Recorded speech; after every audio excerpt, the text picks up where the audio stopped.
Well, here we are at the Parc 55 Hotel in San Francisco. Now the Parc is a so-called boutique hotel. I'm not quite sure how this distinguishes it from any other normal business hotel I stay in, but we'll see if we can find a few clues as we look around. First of all, we step here to the wardrobe and the compulsory shot of me that we dive away from fairly quickly. Now we get in here, it's all good stuff. We have actual coat hangers you can take out, a decent amount of space, some luggage rest, there's an ironing board down there. We also have the little notice in here that you always get in California hotels telling you how much the place costs. Now in this case, we're told that the standard rate for the room is $389 a night. I suspect Intel aren't paying that to keep me here, and I certainly hope not. While it's a nice hotel, I don't think anything much is really nice enough to justify those kind of rates.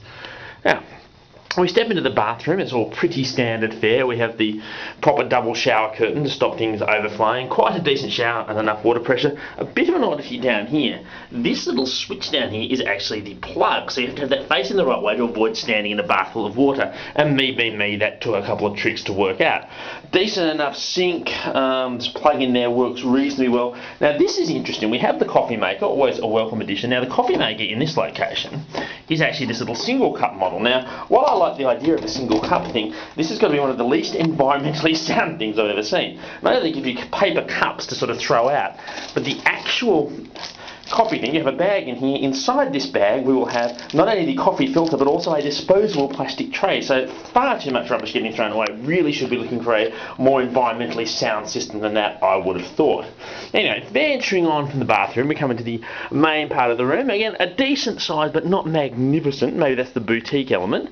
You'll notice on the bed we have every kind of pillow you could possibly want, whether you want midget, normal or huge, so you can take your pick. We also have that all-important inclusion in the Gusworld Junket vlog, the alarm clock, so some points up for that. No mini bar in here. Lots and lots of room service. I've been getting room service a bit and getting it served on this table, so that's quite handy.